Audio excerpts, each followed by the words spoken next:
So hi everyone, welcome back to JK exam Cracker. तो यहाँ पे हम देखेंगे प्रैक्टिस सेट 2 रिगार्डिंग फिजिक्स। तो यहाँ पे हम देखेंगे 10 डिफरेंट क्वेश्चंस जो कि इस साल पूछे गए हैं डिफरेंट जेके एसएसबी एग्ज़ाम्स में, ताकि आपको ब्रीफ आइडिया मिले जो भी आने वाले एग्ज़ाम हैं इनमें आपको यहाँ पे हेल्प हो। क्लियर। पहला क्वेश्चन यहाँ पे, the phenomena of high and low tides and the difference in sea levels. तो वो क्या हमें देती है? पहला option tidal energy, hydro electric energy, ocean thermal energy and wave energy. Clear. तो देखिए यहाँ पे जो एनर्जी फ्रॉम सी होती है वो होती है कुछ इस टाइप से, तीन type: tidal energy, wave energy, ocean thermal energy. तो टाइडल एनर्जी क्या होती है? Energy powered by natural rise और fall of ocean tides and current due to gravitational pull of the moon. तो ये यहाँ पे ऑप्शन नंबर 1 करेक्ट रहेगा, यानी कि टाइडल एनर्जी की बात हो रही है। क्लियर। तो डायरेक्ट यहाँ से पूछा जा चुका है। क्लियर। एंड ये जो नोट्स है ना, ये मैंने खुद प्रिपेयर किए हैं। अगर आपको चाहिए then directly contact me on my WhatsApp number 9541291062। Clear, for any kind of help. Clear. तो चलिए आगे बढ़ते हैं यहाँ पे। नेक्स्ट क्वेश्चन यहाँ पे, when A sound wave of frequency 300 hertz pass through a medium, the maximum displacement of particle of the medium is। तो maximum displacement 0.1 centimetre and frequency कितना? 300 हर्ट्स। द मैक्सिमम वेलोसिटी, तो यहाँ पे maximum velocity की बात हो रही है। क्लियर। आपको यहाँ पे मैक्सिमम वेलोसिटी फाइंड करनी है। क्लियर। तो वी नो दैट जो डिस्प्लेसमेंट इक्वेशन होती है वो क्या होती है वेव की? That is x equal to a sine omega T plus phi. Clear. A sine omega T plus phi. फिर यहाँ पे वेलोसिटी निकालने के लिए हमें क्या करना होगा? यहाँ पे एक बार डिफरेंशिएशन, यानी कि v is equal d x by d t. Clear. तो ये किस में कन्वर्ट होगा? यहाँ पे ए साइन होगा कॉस में change, a cos omega T plus phi. Clear. A cos omega T plus phi. And यहाँ पे इनटू क्या होगा? यहाँ पे इनटू होगा ओमेगा टी, क्योंकि यहाँ पे इन टर्म्स ऑफ टाइम हम यहाँ पे डिफरेंशिएशन कर रहे हैं, यानी कि ओमेगा टी की डिफरेंशिएशन क्या होगी? ओमेगा। यानी कि ये बनेगी यहाँ पे A omega square cos omega T plus phi. Clear. अब देखो, जो ये इक्वेशन है ना, ये हम लिखते हैं फिर सिंप्लीफाइड वे में। तो हम लिखते हैं फिर इसी इक्वेशन को, जब हम आगे 5-6 स्टेप करते हैं तब हम लिखते हैं v is equal to omega a square minus x square. I hope आपको याद होगी। ठीक। v is equal to omega under root a square minus x square. Clear यहाँ पे। तो देखिए यहाँ पे हमें बोल रहा है मैक्सिमम वेलोसिटी के बारे में। तो v मैक्स कहाँ पे होती है? जहाँ पे x इक्वल टू 0 हो। क्लियर। जहाँ पे x इक्वल टू 0 हो वहाँ पे क्या होती है? वहाँ पे वेलोसिटी मैक्सिमम होती है। x इक्वल टू 0 यानी कि मीन पोजीशन पे। आप आई एम श्योर कि आपने सुना होगा mean position and extreme position कहाँ पे, जहाँ जब आपने पीरियडिक मोशन पढ़ा होगा। क्लियर। तो x इक्वल टू 0 यहाँ पे पुट करो तो ये निकल के आएगा ए ओमेगा। क्लियर। ए ओमेगा, क्योंकि ए स्क्वायर और रूट कट यहाँ पे। तो मैक्सिमम वेलोसिटी कितनी निकल के आई यहाँ पे? A omega. क्लियर। अब ए ओमेगा जो होता है, ओमेगा जो होता है वो होता है equal to 2 pi f. Clear. जो ओमेगा होता है that is equal to 2 pi f, यानी कि जो वी मैक्स है, वी मैक्स हमें निकला कितना यहाँ पे? A into omega. Clear. A into omega. तो देखिए यहाँ पे ए है यहाँ पे एम्पलीट्यूड, या फिर हम बोलेंगे मैक्सिमम डिस्प्लेसमेंट। तो यहाँ पे मैं लिखूँगा 0.1। क्लियर। यहाँ पे मैं लिखूँगा 0.1 एंड यहाँ पे ओमेगा की जगह मैं लिखूँगा यहाँ पे 2 pi f. Clear. 2 pi F.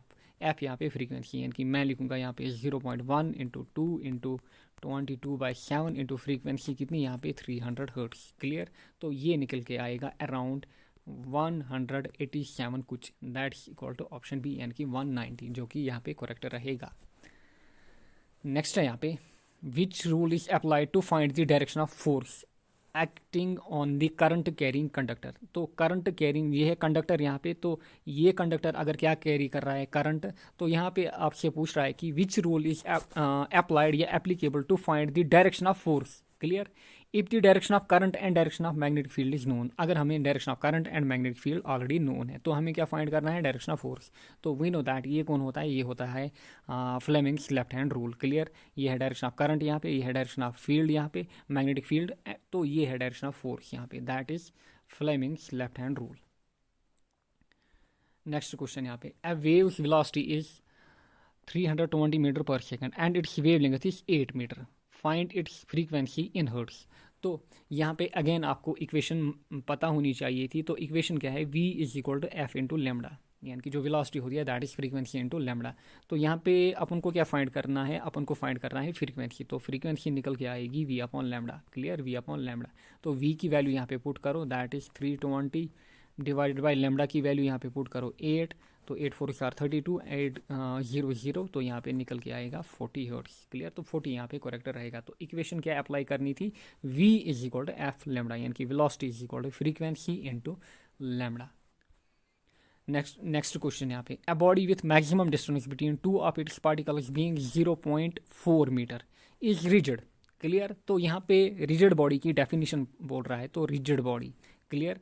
तो रिजिड बॉडी की डेफिनेशन यहाँ पे बोल रहा है, तो ये बोल रहा है कि एक बॉडी के पास maximum distance between 2 points of particles is 0.4 metre. तो ये किस लिए दिया है आपको, डिस्टर्ब करने के लिए। तो डायरेक्ट आपसे रिजिड बॉडी की डेफिनेशन ये बोल रहा है। तो रिजिड बॉडी होती क्या है, अगर किसी बॉडी पे हम कितना भी फोर्स अप्लाई करें तो उसमें जो डिफॉर्मेशन होगी वो नेट डिफॉर्मेशन वहाँ पे ज़ीरो होगी, यानी कि इसमें जो जितने भी पार्टिकल होंगे उनके बीच जो डिस्टेंस होगी वो क्या रहेगी, वो रहेगी कांस्टेंट, यानी कि अनचेंज अंडर एक्सटर्नल फोर्स। तो हम बोलेंगे distance between all the pair of particles of a body remains unchanged in presence of force, clear. जब हम फोर्स अप्लाई करेंगे, क्लियर, जब फोर्स अप्लाई ही नहीं करेंगे तो हर एक बॉडी रिजिड में ही होगी।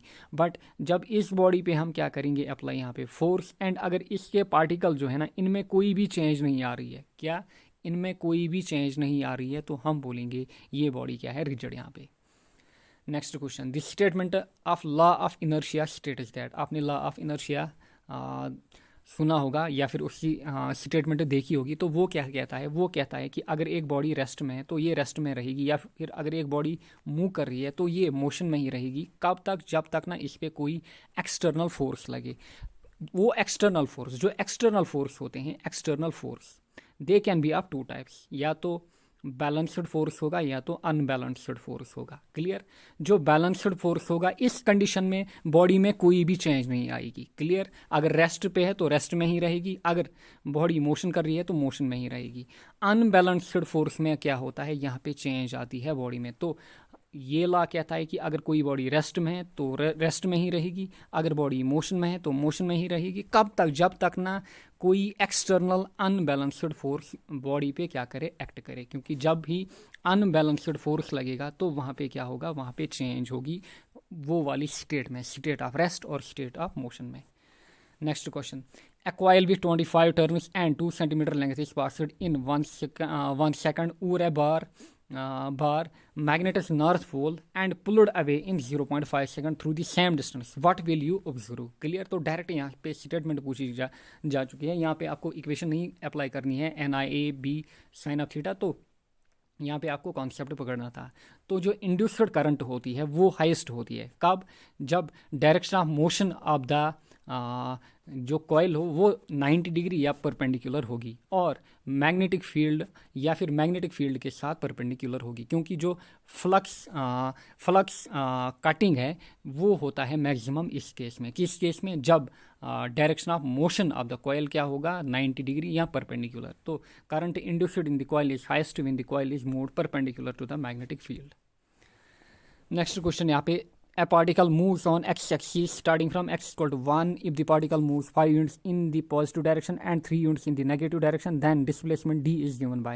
यहाँ पे आपसे पूछ रहा है डिस्प्लेसमेंट, जो पहला क्वेश्चन था वहाँ पे आपसे पूछ रहा था डिस्टेंस। तो जो सेट 1 में हमने देखा, तो ये क्वेश्चन देखिए यहाँ पे, ये है x इक्वल टू 0, ये है 1 2 3 4 5 6। यहाँ पे आपसे बोल रहा है कि at x equal to 0, clear. यहाँ पे at x equal to 1, at x equal to 1 if the particle moves 5 units, कितना 1 2 3 4 5, क्लियर। यहाँ तक आप पहुँचा। देन पॉजिटिव डायरेक्शन में and 3 units in the negative direction 1 2 3, then the displacement is given by. तो यहाँ पे आप डिस्प्लेसमेंट को कैसे एक्सप्रेस करोगे, क्लियर।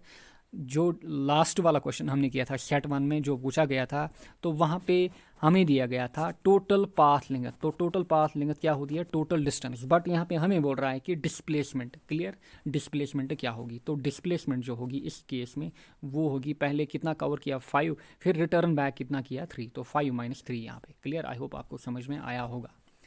नेक्स्ट क्वेश्चन यहाँ पे, longitudinal waves with amplitude a equal to 0.1 can be propagated through fluids and solids. तो फ्लूइड एंड सॉलिड्स की बात हो रही है with volume 2 metre cube, because fluids and solids have bulk modulus, fluids have shear modulus and solids have bulk. Then तो देखिए ये क्या है यहाँ पे, अगर आपने नहीं पढ़ा है बल्क मॉडुलस क्या है, शेयर मॉडुलस क्या है, मॉडुलस ऑफ रिजिडिटी क्या होता है, यंग्स मॉडुलस क्या होता है, तो ये सॉलिड्स में टॉपिक है, तो ये पूछा जा चुका है। तो यहाँ पे हम देखेंगे, ब्रीफ आइडिया मैं आपको दूंगा। एक होता है Young's modulus, clear, younger's modulus. दूसरा होता है बल्क मॉडुलस, बल्क मॉड्यूलस। तीसरा होता है शेयर मॉडुलस, या फिर हम बोलते हैं मॉडुलस ऑफ रिजिडिटी, क्लियर। जो यंग्स मॉडुलस होता है ना, ये किन के लिए डिफाइन होता है, सॉलिड्स के लिए। जो बल्क मॉड्यूलस होता है, ये solids, liquids, gases. Liquid and gas को हम कंबाइनली क्या बोलते हैं, फ्लूइड। लिक्विड एंड गैस को हम बोलते हैं फ्लूइड, यानी कि फ्लूइड्स एंड सॉलिड्स दोनों के लिए डिफाइन होता है कौन, बल्क मॉडुलस। एंड जो शेयर मॉडुलस होता है, ये खाली डिफाइन रहता है किन के लिए, सॉलिड्स के लिए। तो यहाँ पे देखिए ये बोल रहा है, longitudinal waves with amplitude a equal to 0.1 can be propagated through fluids and solids both. क्यों? क्योंकि fluids and solids have bulk modulus, दोनों में आपको बल्क मॉडुलस मिलेगा, क्लियर। तो ये यहाँ पे करेक्ट ऑप्शन रहेगा। Next, the heating element of A heater should be made of material having. तो यहाँ पे आपसे पूछ रहा है कि heating element of A heater should be made of material having, तो मटेरियल में क्या होना चाहिए, तो वो वाले मटेरियल में क्या होना चाहिए, high resistivity and high melting point, clear. Generally आपने देखा होगा जो हीटर वगैरह होते हैं, तो इनमें क्या लगा हुआ होता है, इनमें लगा हुआ होता है निक्रोम, क्लियर। तो ये जो निक्रोम होता है, इसकी प्रॉपर्टी क्या होती है, high resistivity and high melting point, clear. And जो रेजिस्टिविटी होती है, ये क्या होती है, ये होती है मटेरियल की प्रॉपर्टी, क्लियर। तो ये थे क्वेश्चन ये वाले सेट नंबर 2 में। तो आई होप आपको ये समझ में आए होंगे, एंड यहाँ पे आपको ब्रीफ आइडिया मिलेगा कि किस टाइप के क्वेश्चन पूछे जा रहे हैं। तो चलिए यहीं पे अपने लेक्चर को एंड करूँगा, मिलेंगे हम नेक्स्ट लेक्चर में। Till then take care, bye bye. Hello guys, welcome to JK exam Cracker. And आप जैसा कि हमारे साथ हमारी टेस्ट सीरीज़ में जुड़े हैं और एग्ज़ाम हमारा करीब है, और ज़ोरों शोरों से अपनी तैयारी कीजिए। और जो भी असिस्टेंस आपको हमारी टीम की तरफ से चाहिए, आप हमारी टीम को कांटेक्ट कीजिए। हमारे कांटेक्ट नंबर्स अवेलेबल हैं डिस्क्रिप्शन बॉक्स पे, and no doubt Telegram channels भी हैं हमारे, वहाँ पे आप ज्वाइन कर सकते हैं। सो गाइज, मतलब जम के एकदम तैयारी करो, मस्त एकदम झकास, और हम तो आपकी हेल्प करने के लिए हर वक्त रेडी हैं। और चलते हैं हमारे आज के क्वेश्चंस पे। तो आज जो हमारा क्वेश्चन है, for the aquatic organism the source of food is. Aquatic organisms के लिए सोर्स ऑफ फूड क्या होता है? तो ऑप्शंस हैं आपके पास, phytoplankton, seaweed, aquaplankton, zooplankton. Previous year में ये क्वेश्चन आया है। देखो, जो एक्वेटिक एनिमल्स हैं, मतलब पानी में रहने वाले जीव, उनके लिए उनको फूड कहाँ से मिलता है? तो उनको फूड मिलेगा किसी प्लांट सोर्स से। तो प्लांट सोर्स उनमें क्या होते हैं? एक्वाप्लैंक्टन इज नथिंग, ठीक है, it's just a term, nothing, it doesn't mean anything. Seaweed, weeds, you know, seaweeds are algae something, but usually जो है, जो एक्वेटिक एनिमल्स है, इन पे फीड नहीं करते हैं सीवीड्स पे। जू प्लैंक्टॉन्स, ये छोटे छोटे ऐसे एनिमल लाइक, इसलिए जू लगा ना word, animal like micro organisms होते हैं। तो जो मतलब जो ये आपका एक्वेटिक एनिमल्स हैं, वो भी जू प्लैंक्टॉन्स पे ऐसा इतना फीड नहीं करते। जो मेन सोर्स ऑफ फूड रहता है उनके लिए, वो फाइटोप्लैंक्टन होता है। Phyto means plant. तो ये जो प्लांट लाइक माइक्रो ऑर्गेनिजम्स रहते हैं, जिनके ऊपर ये जो है एक्वेटिक एनिमल्स जो है, वो एक्वेटिक ऑर्गेनिज्म जो है वो फाइटोप्लैंक्टन्स के ऊपर फीड करते हैं। तो इसका ए है correct answer, your A is the correct answer for this question, ठीक है। एक्सप्लेनेशन हमारे को नेक्स्ट में दे रखी होती है, चलते हैं एक्सप्लेनेशन पे। बोल रहा है the for aquatic animals source of food is phytoplankton, phytoplankton is autotrophic. वो सब बता चुका हूँ आपको। जब आपको पीडीएफ्स मिलेंगी तो वहाँ पे आपको एक्सप्लेनेशंस साथ साथ दी रहेंगी, ठीक है। नेक्स्ट चलते हैं, organisms that generate energy using light are known as. Organism जो है वो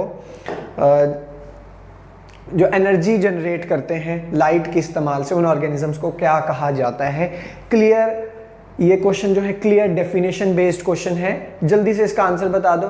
कीमोलिथोट्रॉप्स नहीं, बिकॉज कीमो वर्ड लग गया है, वैसे तो स्पेलिंग भी गलत है, तो ये स्टेटमेंट यहीं से ये क्रॉस हो जाता ऑप्शन। कीमो केमिकल एनर्जी से, बट यहाँ पे बोला है organism that generate energy using light, जो लाइट की एनर्जी मतलब लाइट से एनर्जी जनरेट करते हैं उनको क्या कहते हैं? ऑलिगोट्रॉप्स, ये कोई टर्म ही नहीं है सच। Bacterias they do not do ये ऑटोट्रॉपिक न्यूट्रिशन, फोटो ऑटोट्रॉपिक। तो अंत में हमारा आता है फोटो। Photo means light. भाई क्लियर सा सीधा सा आंसर है, फोटो ऑटोट्रॉपिक, जो अपना खाना खुद बनाते हैं, एनर्जी जनरेट करते हैं लाइट से। तो D is the correct answer, question 12 का डी आपका करेक्ट आंसर है। ठीक है, नेक्स्ट चलते हैं the process of producing energy in plants is known as. Plants में जो एनर्जी बनाने का प्रोसेस है, एनर्जी बोल लो या फूड बोल लो, क्योंकि एनर्जी जो बनती है वो अल्टीमेटली किस फॉर्म में बनती है? फूड की फॉर्म में बनती है। तो दोस्तों बता दो, एब्जॉर्प्शन कतई भी नहीं, रिडक्शन बिल्कुल भी नहीं, ट्रांसपायरेशन तो लॉस ऑफ वाटर होता है, reduction is something else, it's a chemical process. Absorption आपको पता है जब फूड जो है, डाइजेस्टिव फूड जो है वो डाइजेस्टिव ट्रैक्ट से ब्लड सर्कुलेटरी सिस्टम में जाता है, एब्जॉर्प्शन कहते हैं। तो बचा photosynthesis, photo means light, synthesis means to make. तो जब प्रोड्यूस की जाती है एनर्जी प्लांट्स में या फूड प्रोड्यूस किया जाता है with the help of light, इस प्रोसेस को कहते हैं फोटोसिंथेसिस, और वही इसी को कह रहे हैं। तो C is the correct answer for question number 13। Next चलते हैं दोस्तों, चलना चाहते हो? चलो, तो नेक्स्ट चलते हैं क्वेश्चन नंबर 14 पे। क्वेश्चन नंबर 14 कहता है what is the function of guard cells of stomata. Stomata के जो गार्ड सेल्स होते हैं, स्टोमेटा की शक्ल याद है या भूल चुके हो जो पढ़ाया था? स्टोमेटा कुछ ऐसा मतलब लाइक पोर होता है, सुराख होता है, उसके आसपास ऐसे किडनी जैसे सेल्स होते हैं। इन किडनी जैसे सेल्स को क्या कहते थे? Guard cell. क्यों? क्योंकि ये स्टोमेटा को क्या करते हैं? गार्ड करते हैं। स्टोमेटा में किसी भी चीज़ की एंट्री या एग्जिट को गार्ड करेंगे, बोलेंगे भैया लाइसेंस दिखाओ, अंदर जाना है तो। हाँ, तो वैसे ये लाइसेंस नहीं मांगते, तो बोल रहे हैं कि गार्ड सेल्स का फंक्शन क्या है। तो मैंने अपनी इसी भाषा में बोल ही दिया आंसर। अब चूज कर लो भाई, सीधे से चूज कर लो 14 का। Opening of stomata only no, क्योंकि गार्ड्स सिर्फ एंट्री नहीं देते हैं, एग्जिट में भी कंट्रोल करते हैं। अच्छा, बाहर जाना है, किसकी परमिशन से बाहर जा रहे हो? हाँ, पहले बताओ क्या परमिशन है तुम्हारे पास? लूजिंग ऑफ स्टोमेटा ओनली, ये तो कुछ मतलब ही नहीं बनता। Both opening and closing of stomata सीधा पॉइंट पे आते हैं। तो C is the correct answer दोस्तों। नेक्स्ट चलते हैं, नेक्स्ट चलना चाहते हो? चलो नेक्स्ट चलते हैं क्वेश्चन नंबर 15 पे। क्वेश्चन नंबर 15 की बात करें तो क्वेश्चन बोलता है the process of converting sugars, fats and proteins into energy by a cell is known as. बोल रहा है जो प्रोसेस जिसमें शुगर्स, फैट्स, प्रोटीन्स को एनर्जी में कन्वर्ट किया जाता है एक सेल के द्वारा, उस प्रोसेस को क्या कहा जाता है? तो इन शॉर्ट ये थोड़ा सा टेक्निकल है। इन शॉर्ट आपको बोलूं तो जब फूड ब्रेक डाउन होता है और उसमें से एनर्जी निकलती है, तो उस प्रोसेस को क्या कहते थे दोस्तों? याद कर लो, क्या कहते थे? रेस्पिरेशन। मैंने बताया था ना, एक प्रोसेस होता है जिसमें फूड सेलुलर लेवल पे टूटता है। सेल के अंदर जो डाइजेस्टेड फूड गया होता था वो ऑक्सीजन की प्रेजेंस में, डाइजेस्टेड फूड बोल रहा हूं। देखो कंफ्यूज होते हैं बहुत लोग डाइजेशन में और रेस्पिरेशन में। डाइजेशन बस खाने का टूटना है। कैसा टूटना? कि खाना बिगर मॉलिक्यूल से स्मॉल मॉलिक्यूल्स में कन्वर्ट होता है, जिसको हमारी बॉडी एब्जॉर्ब कर पाती है, इसको कहते हैं डाइजेशन। बस। अब ये जो स्मॉल फूड मॉलिक्यूल्स थे वो कहां गए थे? हमारे बॉडी के सेल्स में, और इस प्रोसेस को क्या कहते थे? Absorption and assimilation. अब ये जो डाइजेस्टेड फूड है, मतलब सिंपल फॉर्म में जो फूड है, अब ये जो टूटने वाला है, अब ये टूटेगा केमिकल लेवल पे। मतलब यहाँ पे अब ऑक्सीजन आने वाली है और इसको तोड़ने वाली है, और तोड़ के इसमें से क्या बनाने वाली है? Energy in the form of ATP. ये चीज है आपकी रेस्पिरेशन। ये प्रोसेस क्या है? जिसमें फूड के बड़े पार्टिकल स्मॉल पार्टिकल्स में टूटते हैं और बॉडी उसको एब्जॉर्ब कर लेती है, इसको कहते हैं डाइजेशन। रेस्पिरेशन क्या प्रोसेस है? कि जो डाइजेस्टेड फूड है, डाइजेस्टेड फूड, टूटा हुआ फूड, सिंपल फॉर्म में जो फूड है, वो ऑक्सीजन के साथ रिएक्ट करके एनर्जी बनाएगा। तो मतलब यहाँ पे सीधी सीधी किसकी बात हो रही है? जब फूड में से एनर्जी निकालनी है, मतलब रेस्पिरेशन की बात हो रही है। अब रेस्पिरेशन, यहाँ ऑप्शन तो नहीं है, हमें ऑप्शन के हिसाब से देखना है।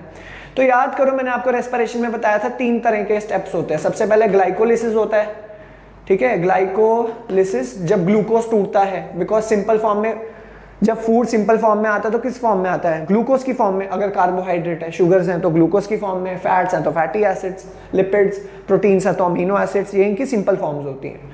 तो सबसे पहले ग्लाइकोलिसिस होता है, देन ग्लाइकोलिसिस के बाद क्या रहता था हमारा, क्या रहता था, क्रेब साइकिल।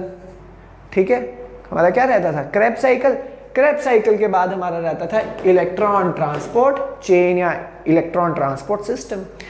तो जो आपका क्रेब साइकिल है ना मेरे दोस्तों, जिसका मैंने आपको नाम बताया था, इसी का एक दूसरा प्यारा सा नाम होता है सिट्रिक एसिड साइकिल। बिकॉज एक साइकिल के बहुत सारे नाम होते हैं। क्रेब साइकिल इसका नाम पड़ा जिस साइंटिस्ट ने इसको दिया, Krebs cycle. Citric acid cycle इसको क्यों बुलाते हैं, बिकॉज इस साइकिल में जब मैंने, आप मेरे लेक्चर्स को देखना जो मैंने पहले अपलोड किए हैं, तो क्रेब साइकिल में जो पहला एक कंपाउंड बनता है उसका नाम होता है सिट्रिक एसिड, इसलिए इसको सिट्रिक एसिड साइकिल भी कहते हैं सिंपल भाषा में। तो दोस्तों इसका करेक्ट आंसर क्या बन जाता है, इसका करेक्ट आंसर बन जाता है सी, सिट्रिक एसिड साइकिल। ठीक चुकस। तो क्वेश्चन 15 का करेक्ट आंसर है सी, सिट्रिक एसिड साइकिल। जब भी कोई फूड जो है वो शुगर, फैट्स या प्रोटीन्स सेल में टूटते हैं, कन्वर्ट होते हैं, एनर्जी में कन्वर्ट होते हैं, उस मतलब प्रोसेस को कहते हैं सिट्रिक एसिड साइकिल। क्वेश्चन थोड़ा घुमा के डाला है, और ये क्वेश्चन मैंने नहीं डाला, ये क्वेश्चन प्रीवियस ईयर में आया हुआ है एक, तो एसएससी में आया हुआ, मुझे याद है एसएससी सीजीएल में ये क्वेश्चन आया है। ईयर मुझे अब प्रॉपर्ली याद नहीं, ईयर में भी 2017 और 18, चेकआउट आप खुद नेट पे कर सकते हैं। तो यह हमारी ड्यूटी है इसको करना। नेक्स्ट चलते हैं। ठीक है, ये देखो हैंड स्क्रैप, बाकी आप मतलब पढ़ लेना, जो जो मैंने बातें बोली है वो एक्सप्लेनेशंस में वही लिखी हैं, ताकि अगर आप लोग मेरी वीडियोस ध्यान से नहीं देखते एटलीस्ट ये तो पढ़ ही लोगे। तो वेल क्या ही बोल सकते हैं दोस्तों। हाँ, तो नेक्स्ट चलते हैं क्वेश्चन नंबर 16 पे। The food in onion is stored in the form of, onion में जो फूड है, प्याज में जो खाना है वो किस फॉर्म में स्टोर होता है। तो प्लांट्स बेसिकली, यहाँ पे अब लोग सोचेंगे अनियन, यार हमने प्लांट्स तो पढ़ा था कि प्लांट्स में खाना स्टार्च की फॉर्म में स्टोर होता है, पर अनियन में किस फॉर्म, अनियन भी तो प्लांट ही है ना भाई। तो सी, सिंपल सी बात है, 16 का आंसर है सी। अब लेकिन एक सेकेंड, यहाँ पे ही गड़बड़ है। यहाँ पे गड़बड़ क्या है कि स्टार्च की फॉर्म में फूड जो स्टोर होता है प्लांट्स में, वो यूजुअली आपका फ्रूट्स वगैरह इन सब में स्टोर होता है। ठीक है, तो लेकिन जो अनियन है ना स्पेसिफिकली, उसके अंदर फूड जो होता है वो सेलुलोज की फॉर्म में स्टोर होता है। तो इसका करेक्ट, मैंने सेलुलोज उस समय ध्यान नहीं दिया था, सेलुलोज इसका करेक्ट आंसर है। क्वेश्चन 16 का A is the correct answer, cellulose. मतलब प्लांट्स की जो सेल वॉल होती है ना, वो एक केमिकल से बनी होती है, सेलुलोज, वहाँ से आप दिमाग में रख लो, केमिकल से बनी होती है, उस केमिकल का नाम होता है सेलुलोज। तो अनियन जो है वो, अनियन में फूड जो है वो ज़्यादातर सेलुलोज की फॉर्म में स्टोर होता है। तो इसका करेक्ट आंसर है ए, सेलुलोज।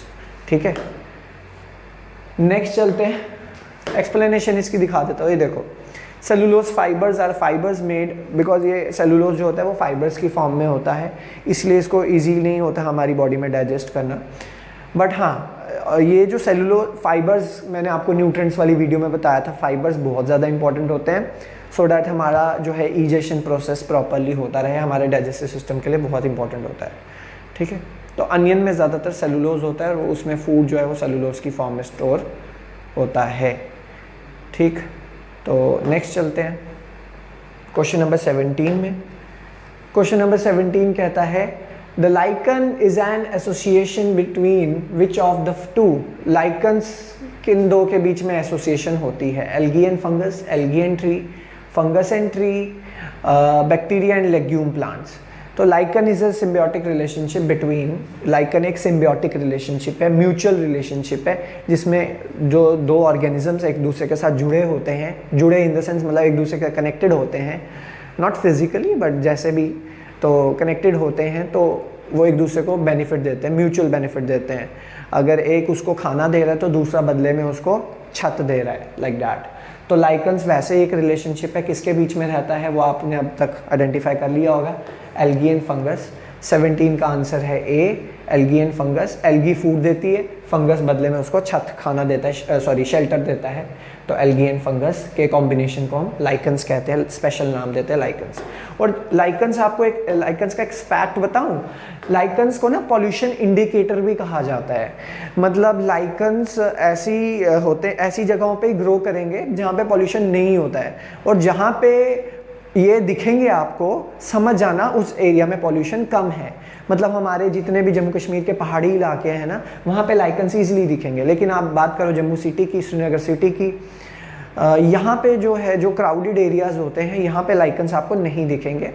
पहाड़ों में जाओगे थोड़ा बहुत, जम्मू सिटी के भी आउटस्कर्ट्स में निकलोगे तो आपको लाइकन्स दिखेंगे। पहाड़ों के साइड पे आपको ये पत्ते जैसे स्ट्रक्चर होते हैं, इसकी फ़ोटो ज़रूर देखना। आपने लाइकन्स हर किसी ने लाइकन देखा होगा, बस पता नहीं होगा कि वो लाइकन है, ठीक। और लाइकन से जुड़ा एक और फैक्ट कि लाइकन में से एक आपका बोलते हैं इंडिकेटर ऑब्टेन होता है। इंडिकेटर क्या होता है? जो एक केमिकल जो बता सके कि कोई चीज़ एसिड है या बेस है, क्योंकि एसिड को आप टच करके तो बताओगे नहीं ना, क्योंकि अगर तो एसिड हुआ, माइल्ड एसिड हुआ तो कोई प्रॉब्लम नहीं है, अगर हुआ मतलब बड़ा स्ट्रॉन्ग एसिड तो आपकी उंगली सड़ जाएगी पूरी, तो वो तो आप करोगे नहीं। तो उसके लिए हम केमिकल्स का इस्तेमाल करते हैं। अगर मतलब वो लाइकन जो है, लाइकन में से एक इंडिकेटर मिलता है हमें जिसको कहते हैं लिटमस, जिसको क्या कहते हैं लिटमस हमें लाइकन्स में से मिलता है। खैर next question number 18, what is commonly known as white plague? White plague इनमें से किसको कॉमनली कहा जाता है? तो ये सीधा सीधा मतलब एक नाम बेस्ड क्वेश्चन है और इसमें ज़्यादा एज सच मैं बता नहीं सकता। बाकी आपने सोच लिया होगा तो मैं आंसर दे रहा हूँ सीधा। आंसर है ट्यूबरकुलोसिस, टीबी की बीमारी को वाइट प्लेग कहा जाता है, ठीक है। TB is considered to be white plague, ठीक। दैट्स इट, फैक्चुअल क्वेश्चन है। हाँ, एक्सप्लेनेशन बस ये दी जा सकती है कि टीबी क्या है, उसमें क्या किससे होती है और इसको कॉमनली वाइट प्लेग कहते हैं। बाकी क्यों कहते हैं ये मेरे पास रीज़न नहीं है, बस कहते हैं, ठीक। और नेक्स्ट क्वेश्चन है which of these causes dengue? इनमें से क्या डेंग कॉज करता है? तो मैंने अपनी कम्युनिकेबल और नॉन कम्युनिकेबल वाली डिजीज़ में आपको 3 मॉस्किटोज़ के बारे में जिक्र किया था। एनोफ्लीज, हाँ एनोफ्लीज, फिलीज और एडीज एंड क्यूलेक्स, ठीक है। ये 3 मॉस्किटो बोले थे ना मैंने। एनोफ्लीज मैंने बोला था मलेरिया के साथ एसोसिएटेड है, मलेरिया फैलाता है। एडीज डेंग फैलाता है और क्यूलेक्स जो है एन्सेफेलाइटिस, ये सारी बीमारियां फैलाता है। तो आंसर चूज़ करो। एनोफ्लीज वाले तो यहीं से क्रॉस हो गए क्योंकि एनोफ्लीज मलेरिया फैलाता है, तो एडीज। लेकिन मेल या फीमेल? तो याद रखेंगे ये फीमेल होती है जो हमेशा खून चूसती है, मेल कभी भी खून नहीं चूसते हैं। मॉस्किटोज़ की बात कर रहा हूँ, तो फीमेल एडीज मॉस्किटो इसका करेक्ट आंसर है 19th का ए। फीमेल एडीज मॉस्किटो जो है वो डेंगू को ट्रांसमिट करने में हेल्प करती है। लास्ट क्वेश्चन है the deficiency of which nutrient causes night. अरे बड़ा सिंपल क्वेश्चन है, सीधा टिक करो। नाइट ब्लाइंडनेस जहाँ मिले विटामिन ए, तो D is the correct answer, ज़्यादा बोलने की ज़रूरत नहीं है। तो इसी के साथ आपको कहते हैं tata bye bye, not permanently. दोबारा आएंगे आपके लिए वीडियो लेकर और नए क्वेश्चंस के साथ। तब तक के लिए बने रहिएगा और मतलब एकदम बढ़िया से मेहनत करो। हाँ, एग्ज़ाम एकदम पास है और क्रैक करना है आपको, जैसा कि JK exam cracker, you have to crack the exam. So thanks guys, thanks and have a nice day. Hello guys, welcome to JK exam cracker. It's me your mentor Vikas Das. तो guys, chemistry के जो भी sessions हैं MCQs के, वो आपको उसके लिए आपको जो हेल्प है वो मैं कर रहा हूँ। तो यहाँ पर आपके ऑब्जेक्टिव सेशंस चल रहे हैं, जैसे आपको पता चल ही रहा होगा। यहाँ पर पहला सेट हम करा चुके हैं, आपको वीडियो देख ली होगी आप सबने। सेट 2 हम आज लेके आए हैं आपके लिए। इसके बाद भी कंटिन्यूटी में सेट्स चलते रहेंगे। तो आज 10 क्वेश्चंस हैं जो बहुत अच्छे क्वेश्चंस लगे मेरे को लगा कि एग्जामिनेशन पॉइंट ऑफ व्यू से अच्छे क्वेश्चंस हैं और ये आ सकते हैं, इनके चांसेस हैं, तो वो क्वेश्चंस मैं लेके आया हूँ। तो ये बस ऐसे ही एक स्लाइड लिखिए, नाम वाम लिखा हुआ है थोड़ा बहुत। नेक्स्ट, अच्छा ये क्वेश्चन आ गया, फर्स्ट क्वेश्चन। अच्छा जी, यहाँ से स्टार्ट है। कलर देख लेते हैं,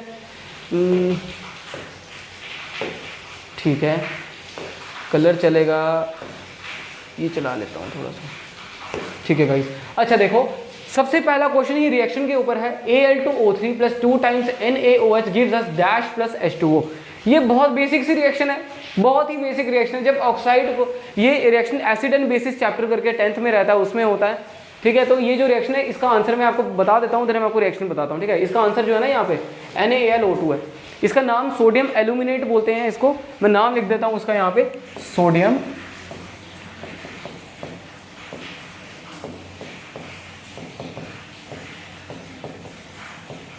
ठीक है, सोडियम एल्यूमिनेट बोलते हैं, ठीक है गाइस। सोडियम एल्यूमिनेट जो होता है वो फॉर्म कब होता है? जब कभी भी एक बहुत स्ट्रॉन्ग बेस जो कि NaOH है वो एल्यूमिनियम के ऑक्साइड के साथ, ठीक है, रिएक्शन शो करता है ना, एक फॉर्मूला क्रिएट होता है दैट इज NaAlO2, ठीक है गाइस। याद करने वाली बात है। प्लस मैंने बताया आपको यहाँ पे पानी बन रहा है, ठीक है। यहाँ पर अगर देखो ऑक्साइड बनने का चांस तो था नहीं, क्योंकि सीधे मेटल अगर ऑक्सीजन से रिएक्ट करे दैट इज जो वो रिएक्शन है तो वो ऑक्साइड बन जाता है, ठीक है, प्रोडक्ट में। ये एल्यूमिनियम हाइड्रोक्साइड भी नहीं है, NaAlO2, क्योंकि सॉल्ट बनना था यहाँ पे। सॉल्ट यहाँ पर एक ही है, आप देख रहे हैं, सॉल्ट बनना था यहाँ पे। ये जो सॉल्ट है ये उल्टा लिखा है, ये सही तरीके से लिखा नहीं है, बस इसी को घुमा के ये यहाँ पर इसको कंफ्यूज करने की कोशिश की है। ये ऑप्शन सही है, इसको मार्क करके आना, ठीक है गाइस। तो चलो नेक्स्ट क्वेश्चन में मूव ऑन करते हैं। आई होप आपको ये समझ आ गया हो। तो 22nd क्वेश्चन है, which of the following will give displacement reaction. अच्छा जी, इस क्वेश्चन में थोड़ा सा टाइम लगाऊंगा मैं, क्योंकि जहाँ तक मेरे को याद है मैंने 3-4 क्वेश्चन ऐसे डाले हैं यहाँ पे इस सेट में, तो आगे थोड़ा सा दिक्कत ना आए, इसलिए मैं थोड़ा सा इस क्वेश्चन को टाइम दूंगा ताकि आपको अगले वाले क्वेश्चन सही आ जाए, ठीक है। अच्छा देखो दोस्तों, होता क्या है, डिस्प्लेसमेंट रिएक्शन वो रिएक्शन होती हैं जिसमें एक मोर रिएक्टिव मेटल एक लीस्ट रिएक्टिव मेटल को डिस्प्लेस करता है उसके सॉल्ट सॉल्यूशन से, ठीक है। लीस्ट रिएक्टिव मेटल का सॉल्ट है वो भी एक्वस, उसको डिस्प्लेस करता है, और जो मोर रिएक्टिव मेटल है वो लीस्ट रिएक्टिव की जगह आ जाता है, तो लीस्ट रिएक्टिव हो जाता है अलग, ठीक है, और मोर रिएक्टिव जो है वो अपना सॉल्ट यहाँ पे बना लेता है, ठीक है। ये देख लेना थोड़ा सा, ठीक है। तो लीस्ट रिएक्टिव हो गया यहाँ पे अलग। तो इस तरीके से कुछ रिएक्शन होती है, इसको बोलते हैं डिस्प्लेसमेंट रिएक्शन। फर्क ये होना चाहिए कि जो लो रिएक्टिव मेटल है उसका सॉल्ट है वो एक्वस होना चाहिए, मतलब घुला हुआ होना चाहिए, लिक्विड होना चाहिए। लिक्विड स्टेट होगी तभी ये रिएक्शन पॉसिबल है, ठीक है। अब रिएक्शन वो होगी जैसे यहाँ पर, अगर मैं यहाँ पर आपको ये लिखूँ कि अगर यही चीज़ ऐसे लिखी होती थी, यहाँ पर मोर रिएक्टिव जगह लेस रिएक्टिव लिखा हो और यहाँ पे मोर रिएक्टिव लिखो, क्या ये रिएक्शन होगी? Not possible. क्यों? क्योंकि लेस रिएक्टिव जो है वो मोर रिएक्टिव को डिस्प्लेस कर ही नहीं सकता। आप इसको इस तरीके से समझो कि आपके घर में आपका बड़ा भाई है और आप छोटे हो, ठीक है, तो आपके हाथ में चिप्स का पैकेट है, तो बड़ा भाई आपको थप्पड़ मार के वो चिप्स का पैकेट अपने हाथ में ले सकता है, समझ रहे हो। लेकिन अगर आपके बड़े भाई के हाथ में चिप्स का पैकेट है, जैसे यहाँ पर बड़े भाई के हाथ में चिप्स का पैकेट है, तो आप उसको कुछ बोल नहीं सकते, आप खा रहे हो लेकिन आप उसको कुछ बोल नहीं पाओगे ना। तो कुछ ऐसे तरीके से समझ लो।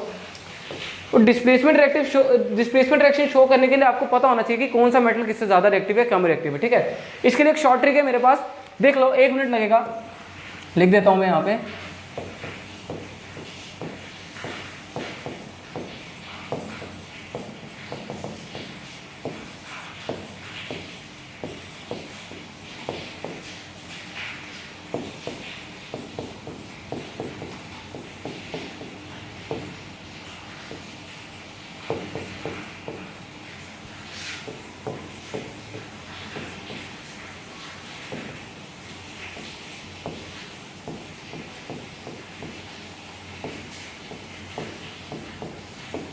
एक नॉर्मल सी शॉर्ट ट्रिक मैंने लिख दी है यहाँ पे। यहाँ पर आप लिथियम नाम ऐड कर लो, ठीक है। तो ये एक नाम आप ये शॉर्ट ट्रिक याद कर लेना कि यहाँ पर मैं लिख रहा हूँ, please stop calling me A zebra, I totally like her calling smart गोड प्लीज, ठीक है। ये आप थोड़ा देख लेना। मैं बता देता हूँ कि ये शॉर्ट ट्रिक में जो है ये क्या सिंबलाइज कर रहे हैं सारी की सारी चीज़ें। जैसे यहाँ पर लीला लिखा ना, Leela please stop calling me, Leela stands for lithium, तो सबसे ज़्यादा जो रिएक्टिव मेटल है वो लिथियम है। उसके बाद प्लीज का जो पी है वो स्टैंड्स फॉर पोटेशियम, ठीक है। और ये डिसेंडिंग ऑर्डर में चल रहा है, रिएक्टिविटी सीरीज की डिसेंडिंग ऑर्डर में चल रहा है। सबसे ज़्यादा रिएक्टिव है lithium, then potassium, then stop का स्टैंड्स फॉर सोडियम, ठीक है, देन कॉलिंग का कैल्शियम, ठीक है, मी का आ गया आपका मैग्नीशियम, ठीक है, ए का आपका आ गया एल्यूमिनियम, ठीक है। ज़ेब्रा का जो जेड है वो सिंबलाइज कर रहा है यहाँ पे जिंक, आई सिंबलाइज कर रहा है आपका आयरन, T सिंबलाइज कर रहा है आपका टिन, L सिंबलाइज कर रहा है आपका लेड, ठीक है, P भी सिंबल होता है इसका, S स्टैंड्स फॉर हाइड्रोजन। अब ये थोड़ा सा ध्यान रखना हाइड्रोजन और कॉपर को लेके, इसके ऊपर बहुत फेमस सवाल आते हैं, आगे भी एक सवाल मैंने डाला है इसके ऊपर, थोड़ा सा ध्यान रखना।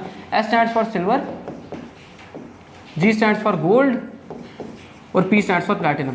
अगर आप मेरे पे ट्रस्ट रखो तो मैं आपको ये बात बहुत गारंटी से बोल सकता हूँ कि जितने भी डिस्प्लेसमेंट रिएक्शन के सवाल आएंगे वो आपके इससे निकल जाएंगे। 99.9% डिस्प्लेसमेंट के सवाल जो भी होंगे वो आपकी इस ट्रिक से निकल जाएंगे। यहाँ पर देखो क्या कर रहे हैं, FeSO4 और कॉपर, FeSO4 प्लस कॉपर। अब देखो यहाँ पे ज़्यादा रिएक्टिव कौन है, अगर ये मोर रिएक्टिव है तो ये डिस्प्लेसमेंट शो करेगा, नहीं तो नहीं करेगा। कॉपर है कि आयरन है, कॉपर देखो कहाँ पर है, ये कॉपर, ठीक है, आयरन कहाँ पर है, ऊपर है, तो आयरन ये पहले ये सीरीज चली, उसके नीचे ये है, ठीक है, असेंडिंग डिसेंडिंग ऑर्डर में, सॉरी।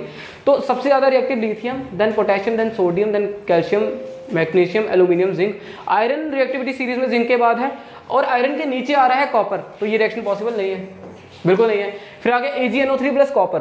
अब देखो AgNO3 plus copper, AgNO3 plus copper, तो AgNO3 और कॉपर का देखो, Ag कहाँ पर है, this is Ag here, Ag को सिल्वर बोलते हैं, ध्यान से, गोल्ड को आपका बोलते हैं Au और प्लैटिनम को Pt बोलते हैं, थोड़ा देख लेना।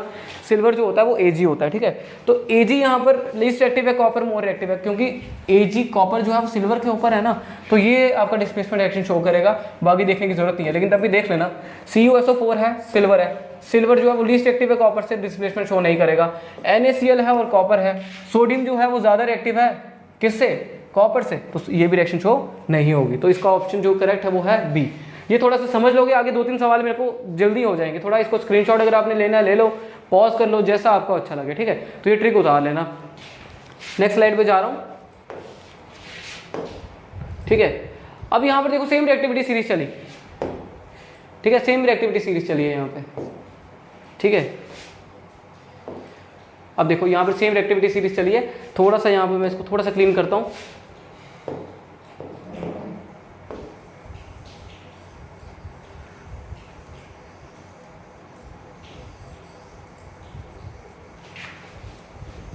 ठीक है, रिएक्टिविटी सीरीज चलिए, बोल रहा है कि बताओ सबसे ज्यादा रिएक्टिव कौन है, सबसे कम रिएक्टिव कौन है। यहां पर अगर आप सीरीज देखोगे, सबसे ऊपर आ रहा है आपका सोडियम, ठीक है, सबसे ऊपर आपका आ रहा है सोडियम, सोडियम, सोडियम के बाद आपका कौन सा आ रहा है, जिंक तो आपका आ नहीं रहा क्योंकि सोडियम ज्यादा रिएक्टिव है, तो पहला ऑप्शन गलत है। सीरीज आप देखोगे तो आपको दिखेगा कि ये जो please stop calling me A zebra I totally, तो इस तरीके से चल रहा है, तो डी ऑप्शन आपका करेक्ट ऑप्शन आ जाएगा, तो आंसर इज डी। तो देख लेना, ठीक है, ये सीरीज ही फॉलो की है मैंने और इसी से ये क्वेश्चन निकला है मेरा, तो देख लेना इसको थोड़ा, ठीक है। नेक्स्ट क्वेश्चन में मूव ऑन करते हैं, तो कोशिश करता हूँ, ठीक है, ये क्वेश्चन काफ़ी आसान है, थोड़ा सा देख लेना, ठीक है, ठीक है। Copper objects lose their shine and form green coating of, पहला ऑप्शन है कॉपर ऑक्साइड, ये थोड़ा यहां चला गया, मैनेज कर लेना, कॉपर ऑक्साइड। बी ऑप्शन है copper hydroxide and copper oxide. C option है basic copper carbonate and D है कॉपर कार्बोनेट। ये आपको सीधे याद करना है। आपको मैं बताता हूँ कि जो कॉपर होता है ना, इसके ऊपर जो कोटिंग चढ़ती है ना, ये जो कोटिंग चढ़ती है जिसकी वजह से कॉपर अपनी शाइन लूज करता है, और ये जो कोटिंग होती है, थोड़ा सा मैं दिखा देता हूँ आपको, ये थोड़ी कोटिंग जो होती है ना, थोड़ी ग्रीन कलर की होती है, ठीक है, कॉपर के ऊपर ये जो कोटिंग होती है, ये होती है कॉपर कार्बोनेट की।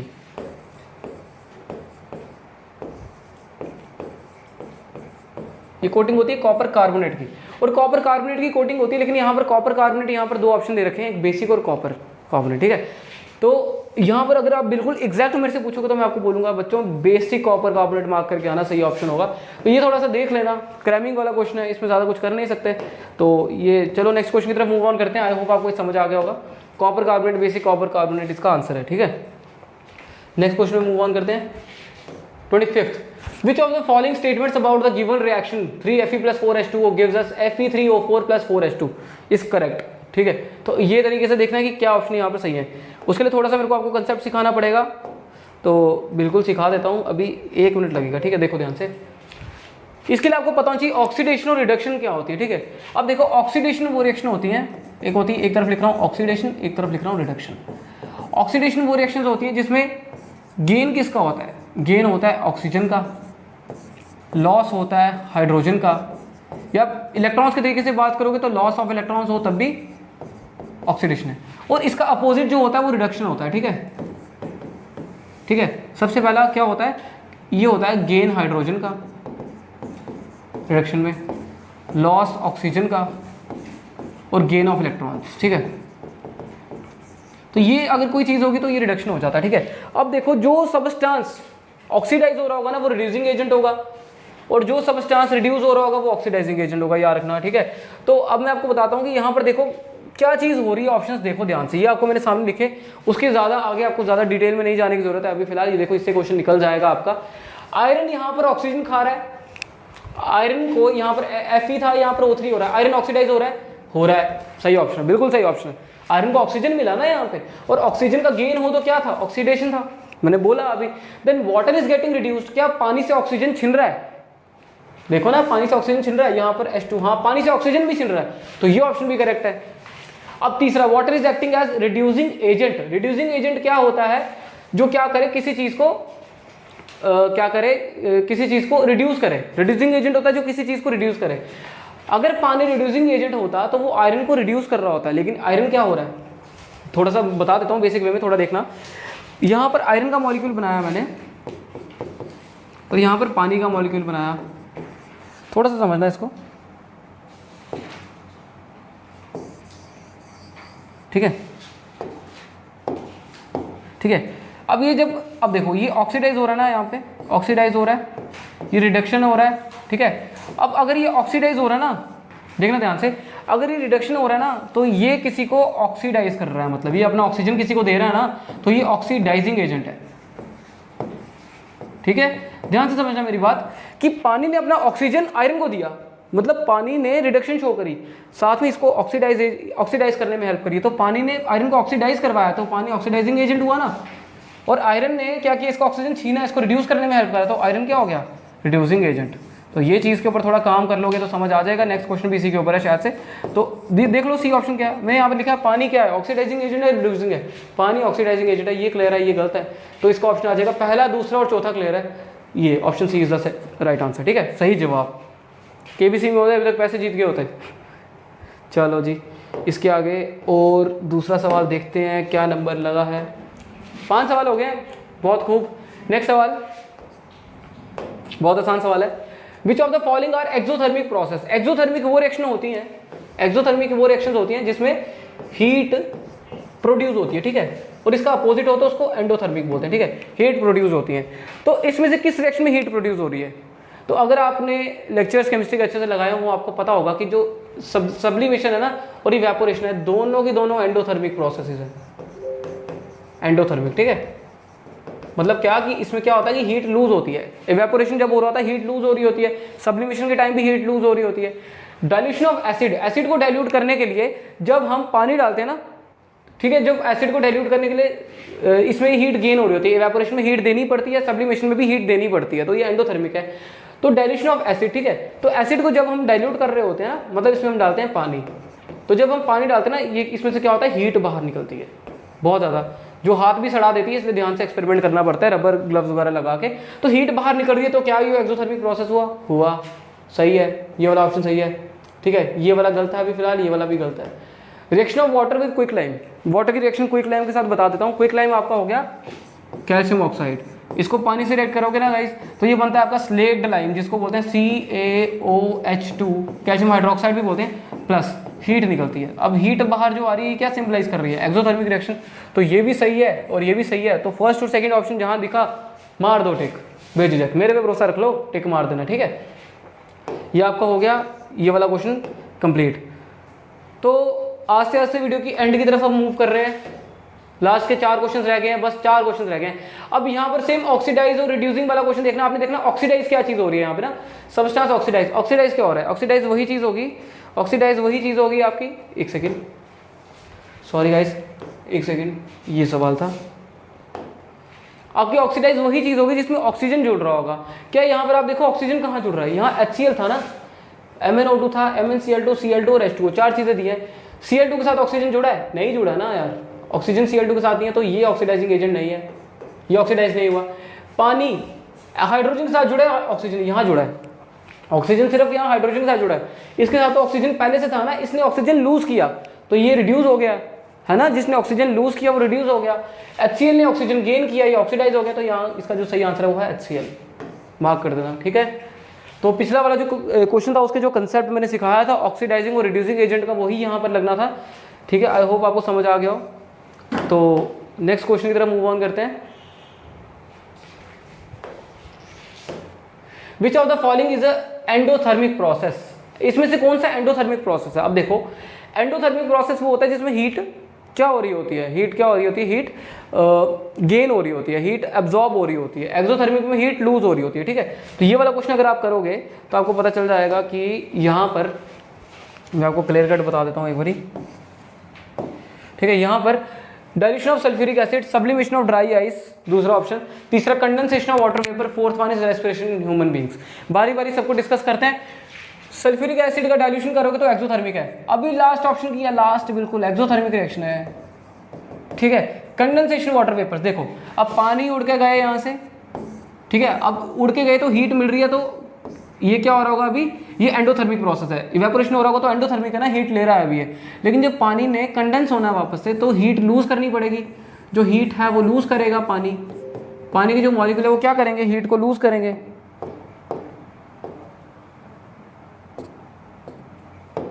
पानी के मॉलिक्यूल क्या करेंगे, हीट लूज करेंगे, तो हीट लूज करेंगे तो ये कौन सी रिएक्शन हुई, एक्सोथर्मिक हुई, तो ये भी एक्सोथर्मिक हो गया।